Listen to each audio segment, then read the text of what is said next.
Hello दोस्तों, स्वागत है आपका हमारे YouTube चैनल पे। जैसा कि आप लोगों को हमने नागार्जुन जी की पहली कविता जो बादल को घिरते देखा है पूरा कंप्लीट करा दिया है। अगर आपने हमारा वो वीडियोस नहीं देखा है तो आप उसको जाके प्लीज़ एक बार देख लीजिए, तभी आपको ये और अच्छे से समझ में आएगा। तो आइए आज हम इनकी एक दूसरी कविता शुरू करते हैं, अकाल और उसके बाद। तो सबसे पहले पढ़ते हैं। कई दिनों तक चूल्हा रोया, चाकी रही उदास। कई दिनों तक कानी कुतिया सोई उनके पास। कई दिनों तक लगी भीत पर छिपकलियों की गश्त। कई दिनों तक चूहों की भी हालत रही शिकस्त। तो सबसे पहले हमने उसी दिन आपको बताया था कि नागार्जुन जी जो हैं वो यथार्थवादी कवि हैं, लेकिन यहाँ पे नागार्जुन जी प्रकृति के प्रति तो अपना प्रेम दिखा ही रहे हैं, साथ ही साथ वो एक मनुष्य के जीवन में क्या आवश्यकता है, कैसे उस आवश्यकता को पूरा किया जाता है, और यदि उसकी ज़रूरत की चीज़ें ना मिले तो उनके साथ साथ मनुष्यों के साथ साथ जो प्रकृति है उसकी भी हालत कैसी हो जाती है, प्रस्तुत पंक्तियों में उसको बड़े अच्छे से उन्होंने मार्मिक ढंग से पिरोया है अपनी कविताओं में। तो देखिए, आज इसकी व्याख्या करते हैं कि कई दिनों तक चूल्हा रोया, चक्की रही उदास। प्रस्तुत पंक्तियों में कवि नागार्जुन जी कहना चाहते हैं कि जब अकाल पड़ता है तो क्या हुआ कि अकाल पड़ा है तो क्या हो रहा है, कई दिनों तक चूल्हा रोया। चूल्हा रोया मतलब अर्थात चूल्हे में जो प्रक्रिया होती है, जो आग जलाई जाती है और उस पर अनाज पकता है, वो बंद हो गया। तो इस चीज का भाव उन्होंने चूल्हा रोया से व्यक्त किया है कि कई दिनों तक चूल्हा रोया, अर्थात कई दिनों तक चूल्हा जला नहीं, अर्थात उस पर कोई अनाज पकाया नहीं गया। चक्की रही उदास, और कवि कह रहे हैं कि चक्की रही उदास, और चक्की की उदासी किस रूप में बता रहे हैं, इस प्रकार से कि चक्की में क्या होता है कि अनाज को पीसा जाता है, फिर उसको चूल्हे पे पकाया जाता है। तो जब चक्की में जो उसकी क्रियाएं होती हैं अनाज की वो नहीं हो रही हैं, तो चक्की को उस बात से उदासी के रूप में दिखाया गया कि चक्की रही उदास, अर्थात चक्की में कोई भी अनाज पीसा नहीं गया है।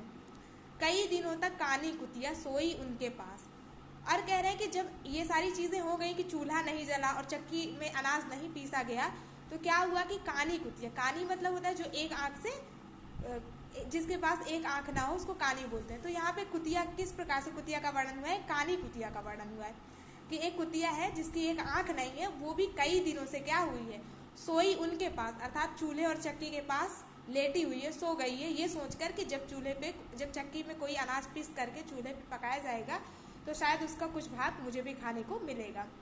कई दिनों तक लगी भीत पर छिपकलियों की गश्त। भीत मतलब क्या होता है, दीवार, और गश्त मतलब होता है इधर उधर दौड़ना। तो क्या हुआ है कि जब अनाज, चूल्हे पे अनाज नहीं पकाया गया, चक्की में कोई अनाज पीसा नहीं गया है, और कानी कुतिया को भी कुछ मिला नहीं है खाने को, वो भी भूख के मारा चूल्हे और चक्की के पास सो गई है, तो क्या हुआ है, कई दिनों तक लगी भीत पर छिपकलियों की गश्त।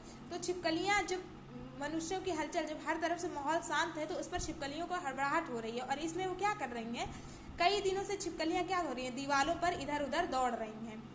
कई दिनों तक चूहों की भी हालत रही शिकस्त, और अकाल पड़ने से जब चूल्हा नहीं जल रहा है, चक्की में कुछ पीसा नहीं गया है अनाज, तो क्या हुआ है, इससे घर में एक अनाज का एक दाना नहीं है, इससे ये पता चलता है। और जब घर में अनाज का एक दाना नहीं है तो चूहों की भी हालत कैसी हो गई है, शिकस्त हो गई है, अर्थात चूहे भी अनाज ढूंढ कर थक गए हैं।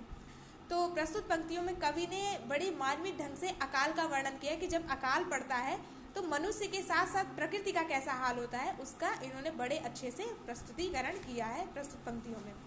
अब अकाल के बाद, जब अकाल पड़ जाता है तब की घटना, और अकाल के बाद जब अकाल बीत जाता है और उसके बाद दाना घर में आता है तो किस प्रकार से खुशी की लहर दौड़ती है, वो प्रस्तुत पंक्तियों में हम देखना चाहते हैं कि दाने आए घर के अंदर कई दिनों के बाद। कवि कह रहा है कि जब अकाल खत्म हो गया, अब कुछ दाना कहीं से मिला है, तो कई दिनों के बाद घर में क्या हुआ है, दाना आया है, अर्थात अनाज आया है।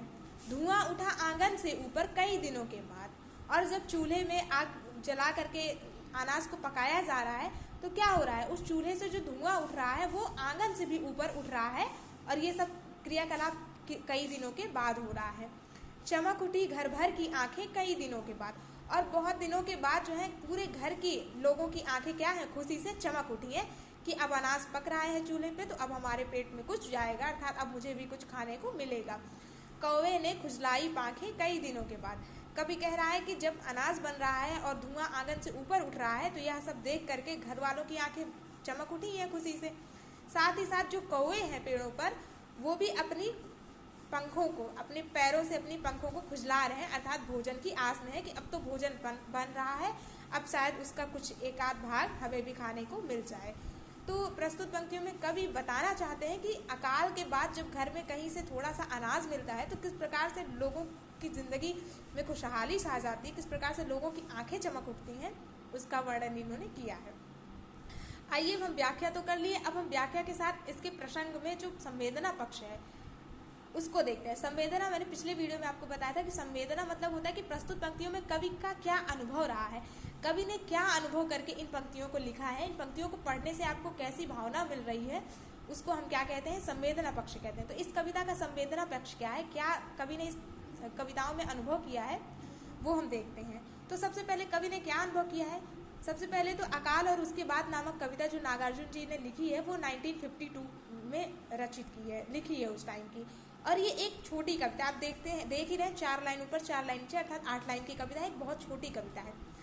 इसमें नागार्जुन जी ने अकाल का बड़ा ही सुंदर वर्णन किया है कि अकाल पड़ने पे लोगों की स्थिति कैसी हो जाती है, और साथ ही साथ अकाल जब समाप्त हो जाता है तो किस प्रकार से घर में खुशियाँ आती, किस प्रकार से लोगों के जीवन में खुशियाँ आती हैं, उसका बड़ा ही अच्छे से वर्णन किया है। और नागार्जुन जी ये भी बड़े अच्छे से मानते हैं, प्रस्तुत पंक्तियों को पढ़ के लगता है कि मनुष्य की सारी चेतना जो होती है, सारे जो विचार होते हैं और उसकी सारी जो विचारधाराएं होती हैं, वो सब तभी जन्म लेते हैं जब उसका पेट भरा होता है, क्योंकि भूखे पेट ना तो ईश्वर का भजन हो पाता है और ना ही विचारधाराओं का निर्माण हो पाता है। अर्थात कवि कहता है कि मनुष्य का जब पेट भरा होगा तभी वो समाज के कल्याण के बारे में सोचेगा, तभी वो ईश्वर की भक्ति में मन लगाएगा, तभी उसके मन में अच्छे अच्छे विचार पनपेंगे। परंतु ये सारी चीज़ें जब मनुष्य का पेट भरा होता है, जब मनुष्य तृप्त होता है, तभी उसके अंदर ये सारी अच्छी अच्छी भावनाएं आती हैं। यदि मनुष्य भूखा हो और उसके ऊपर अपार दुख हो, अपार संकट हो, तो उसकी सारी चेतना अर्थात उसकी सारी शक्ति जो होती है, उसके सारे विचार जो होते हैं, या फिर उसकी सारी अच्छी अच्छी विचारधाराएं जो होती हैं, वो अपने आप क्षीण हो जाती हैं, अपने आप शिथिल पड़ने लगती हैं। और कविता की सुंदरता क्या है कि यहाँ पे जो भूख दिख रही है वो सिर्फ मनुष्यों की भूख नहीं दिख रही है, कवि ने सिर्फ मनुष्यों की भूख का वर्णन नहीं किया है, साथ ही साथ उन्होंने ये भी दिखाया है कि जब मनुष्यों की दयनीय स्थिति होती है उस समय पर्यावरण भी उस दयनीय स्थिति में शामिल होता है। पर्यावरण के साथ साथ जो प्राणी होते हैं वो भी उस दयनीय स्थिति में शामिल होते हैं। जैसे कि यहाँ पे जो प्रकृति का वर्णन किया गया है वो छायावाद कवियों की तरफ प्रकृति नहीं है, बल्कि ये लाई गई कोई वस्तु नहीं है प्रकृति, ये तो प्रकृति ऐसी है जो मनुष्य के सचमुच जीवन में विद्यमान प्रकृति है। जैसे कि छिपकलियां भूखी हैं इसलिए दीवार पर गश्त लगा रही है, दीवार पर इधर उधर दौड़ रही हैं, चूहे जो है वो दाने ढूंढकर थक गए हैं इसलिए शिकस्त हो गए हैं, कौवा भोजन की उम्मीद में इसलिए चोट से पंख खुजला रहा है। तो ये सारी चीजें क्या है, ये जो प्रकृति है ये हमारे दैनिक जीवन में शामिल होती हैं। कौवा हमें रोज ही दिखता है, छिपकलियां हम अपने दैनिक जीवन में आए दिन देखते हैं, अपने घरों में, सबके घरों में दिखते होंगे, चूहे तो सबके घरों में दिखते हैं। तो ये प्रकृति ऐसी नहीं है कि काल्पनिक प्रकृति हो या फिर ऐसी ही प्रकृति हो कि वो लाई गई हो इससे पेड़ पौधों के माध्यम से, ये प्रकृति ऐसी है जो मनुष्य के जीवन में सर्वथा विद्यमान होती है। और अकाल पड़ने पर मनुष्यों के साथ साथ ये जो मनुष्य से जुड़ी हुई प्रकृति होती है इस पर भी बड़ा गहरा असर पड़ता है, ये इस कविता के माध्यम से नागार्जुन जी ने व्यक्त किया है। और इस कविता में प्रकृति का सबसे महत्वपूर्ण हिस्सा है वो है कानी कुतिया। कवि ने कानी कुतिया का जो वर्णन किया है वो ना सिर्फ कुतिया की भूख को देखते हुए किया है बल्कि उसकी विकलांगता के प्रति भी संवेदनशीलता की नजर रखते हैं, वो अर्थात उसके प्रति संवेदनशील है कवि कि कुतिया कैसी है, कानी कुतिया है अर्थात विकलांग कुतिया है। अब हमने संवेदना पक्ष देख लिया, आइए हम शिल्प पक्ष देखते हैं कि शिल्प पक्ष क्या है इस कविता का। जैसे ही इस कविता में कवि ने संवेदना पक्ष का बड़ा मार्मिक वर्णन किया, संवेदना जिस प्रकार से अपने अनुभव को दर्शाया है इस कविता में, उसी प्रकार से शिल्प पक्ष भी उतना ही प्रयोग हुआ है जितना कि संवेदना पक्ष का हुआ है। शिल्प पक्ष में देखते हैं भाषा कैसी है कवि की। कवि की भाषा बड़ी ही सरल है और ज्यादातर इन्होंने अपने इस काव्य में लोक भाषा में मुहावरों का प्रयोग किया है। उदाहरण के लिए जैसे शिकस्त होना, ये बिहार का एक प्रसिद्ध मुहावरा है।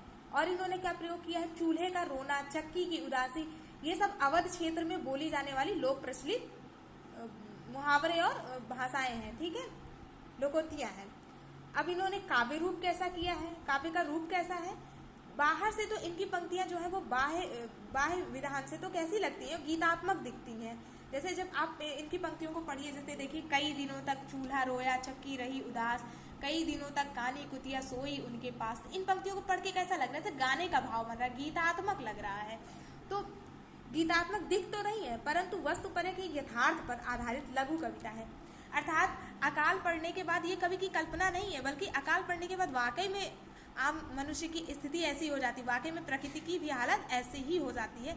इसलिए ये कविता छोटी कविता है, परंतु अपने में ही एक विराट स्वरूप रखती है और अकाल पड़ने के बाद मनुष्य के जीवन में जो यथार्थ घटनाएं घटती हैं उनका बड़ा ही सचित्र वर्णन है। अब देखते हैं कि बिंब कैसा है इस कविता का। इस कविता में बिंबों का बड़ा ही गजब प्रयोग किया गया है। जैसे 8 पंक्तियां जो है ना, वो जीवन के सहज बिंबों को क्रमिक चित्रों के समान दर्शाती हैं। अगर आप पढ़ें तो कैसे है कि कई दिनों तक चूल्हा रोए, पहले चूल्हा रो रहा है, फिर चक्की उदास हो रही है, फिर कानी कुतिया भी उदास है भूख की वजह से, फिर क्या हो रहा है कि छिपकलियां की गश्त लग गई है। तो क्या कह रहा है, एक के बाद एक का जिस प्रकार से कवि ने वर्णन किया, आप इन 8 पंक्तियों को जब आप पढ़ेंगे तो आपको एक विशाल मतलब एक मनुष्य के जीवन में अकाल पड़ने के पहले की स्थिति और बाद की स्थिति का बड़ा ही अच्छे से आपके मन में एक बिंब बन जाएगा। ऐसा लगेगा कि एक साथ अगर आप इसे पढ़ेंगे तो ऐसा लगेगा कि चलचित्र देखने जैसा अनुभव मिलेगा। ऐसा लगेगा कि आप कहीं पे इसको यथार्थ देख रहे हो अपनी आंखों से। इसको पढ़ने के बाद ऐसा अनुभव होता है। प्रतीक कैसा है? कविता में लोक जीवन के रूप में प्रतीक को प्रयोग किया गया है। जैसे धुएं का आंगन से ऊपर उठना, ये एक प्रतीक के रूप में प्रयोग किया गया है। कौवे का पंख खुजलाना आदि, ये सारी चीजें कवि ने किस प्रकार से प्रयोग किया है? प्रतीक के रूप में प्रयोग किया है। और देखिए प्रस्तुत पंक्तियों में कवि ने भूख के प्रभाव को प्रस्तुत 4 पंक्तियों में प्रकट किया है और दूसरे ही गद्यांश में इन्होंने क्या किया, जब पेट भर जाता है तो उसकी संभावना का मार्मिक चित्रण किया कि पेट भर जाने के बाद, अकाल में जब पेट भरने के लिए अनाज आ जाता है अकाल के बाद, तो कैसे लोगों के मन में खुशहाली आती है, कैसे आशा की किरण जगती है, उसका बड़ा ही अच्छे से वर्णन किया है। फिर क्या है कि लय कैसी है? पहली आरंभिक तथा अंतिम 4 लाइनों में देखिए एक ही चीज है कि कई दिनों तक चूल्हा रोया। तो कई दिनों तक शुरू में भी है और अंत में भी आपको ये देखिए कई दिनों तक आपको अंत में भी दिखेगा यहाँ पे कई दिनों के बाद। था शुरू भी उन्होंने कई दिनों तक से स्टार्ट किया है और अंत भी कहाँ से किया है? कई दिनों के बाद तक।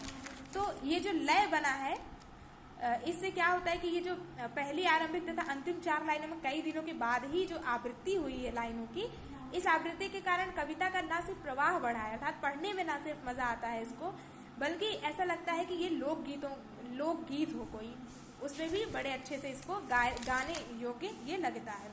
परंतु ये मनुष्य के जीवन का यथार्थ वर्णन कवि ने किया हुआ है। इस प्रकार से हमारे ये नागार्जुन जी के द्वारा रचित अकाल और उसके बाद कविता का व्याख्या और प्रसंग में संवेदना पक्ष, शिल्प पक्ष, भाषा कैसी है, काव्य रूप कैसा है, ये सारे का वर्णन हमने कर दिया है। अगर आपको कुछ ना समझ में आए तो कमेंट सेक्शन में जरूर पूछिएगा। जय हिंद दोस्तों।